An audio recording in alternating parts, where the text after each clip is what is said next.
जय माता दी फ्रेंड्स। नवरात्रि के दूसरे दिन देवी माँ ब्रह्मचारिणी की पूजा की जाती है।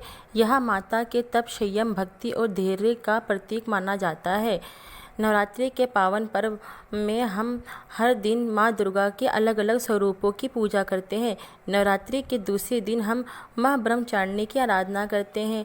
माँ ब्रह्मचारिणी तप, त्याग और अटूट भक्ति का प्रतीक है। ऐसा माना जाता है कि जो भी भक्त सच्चे मन से इस दिन माता की पूजा करते हैं उसे धैर्य, शक्ति और जीवन में सफलता प्राप्त होती है। हम ब्रह्मचारिणी के स्वरूप, उनकी पौराणिक कथा, उनकी पूजा का महत्व देते हैं। माँ ब्रह्मचारिणी का स्वरूप। माँ ब्रह्मचारिणी का रूप बहुत ही सरल और शांत है। उनके दाहिने हाथ में जप की माला होती है, बाएं हाथ में कमंडल होता है। वे नंगे पांव चलती हैं, जो उनके कठोर तप का प्रतीक है। ब्रह्मचारिणी शब्द का क्या अर्थ होता है? ब्रह्मा अर्थ तप और चारिणी अर्थात उनका आचरण करने वाली, यानी यह देवी जो कठोर तप और साधना करती हैं। माँ ब्रह्मचारिणी की मुख्य जो कथा है, पौराणिक कथाओं के अनुसार माँ ब्रह्मचारिणी का जन्म पार्वती के रूप में हुआ था।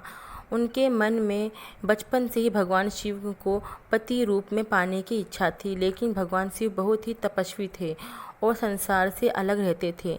इसीलिए पार्वती जी ने उन्हें पाने के लिए कठोर तपस्या करने का निर्णय किया। तपस्या शुरुआत की जब उन्होंने, पार्वती जी जंगल में चली गई और हजारों वर्षों तक कठिन तप किया। कितनी आंधी तूफान, कितना कुछ भी आया, लेकिन माता उसी जंगल में रहीं। पहले कई वर्षों तक वो माता फल फूल खाकर तप किया। फिर कई साल तक सूखे पत्ते होते हैं खाकर उन्होंने साधना की। बाद में उन्होंने पत्ते भी खाना छोड़ दिया। इसी कारण उन्हें अर्पणा भी कहा जाता है, जिनका अर्थ है कि जो पत्ते भी नहीं खाती।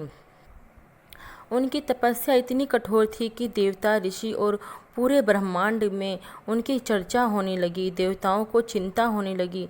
देवताओं ने सोचा कि इतनी कठोर तपस्या कोई सामान्य स्त्री नहीं कर सकेगी। यह तो कोई तेजस्वी स्त्री है। तब सभी देवता भगवान ब्रह्मा के पास गए। ब्रह्मा जी ने पार्वती जी से कहा, तुम्हारी तपस्या से मैं बहुत प्रसन्न हूँ। तुम्हें वही वर मिलेगा जो तुम चाहती हो। उसके बाद उन्होंने आशीर्वाद दिया कि भविष्य में तुम्हारा विवाह भगवान शिव से ही होगा। तपस्या का फल पाके कई वर्षों की कठिन साधना के बाद आखिरकार भगवान शिव ने पार्वती जी की भक्ति स्वीकार कर ली। फिर उनका विवाह पार्वती जी से हो गया और वह शिव की अर्धांगिनी बनी। इसी तपस्या और रूप को माँ ब्रह्मचारिणी कहा जाता है। माँ ब्रह्मचारिणी की पूजा जो हम महत्व देते हैं, नवरात्रि के दूसरे दिन माँ ब्रह्मचारिणी की पूजा करनी चाहिए। जीवन में धैर्य और संयम आता है। कठिनाइयों से लड़ने की शक्ति मिलती है। मन शांत और स्थिर होता है। ज्योतिषी में हम यह दिन स्वादिष्टता चक्र से जुड़ा माना जाता है, जिससे मन और आत्मा का संतुलन बना रहता है। पूजा में हम क्या चढ़ाएं? लोग सोचते हैं क्या चढ़ाएं पूजा में ब्रह्मचारिणी को। तो इस दिन माता को विशेष रूप से ज़्यादा कुछ नहीं चढ़ाना होता। अपने दिल से, अपने मन से, अपनी श्रद्धा अनुसार जो भी चढ़ा सको वो चढ़ा दो। घर में जो भी कुछ है, चीनी या मिश्री या पंचामृत और सफ़ेद फूल तो जरूर चढ़ाना चाहिए, माता को अर्पित किया जाता है। ऐसा माना जाता है कि इससे घर में सुख, शांति और समृद्धि आती है। तो दोस्तों, यह थी नवरात्रि की पूजा। यहाँ नवरात्रि की पूजा थी, जो ब्रह्मचारिणी की पावन कथा थी, जो हमने आपको सुनाई। माँ ब्रह्मचारिणी हमें यह सिखाती है कि सच्ची मेहनत, धैर्य और भक्ति से कोई भी लक्ष्य प्राप्त किया जा सकता है।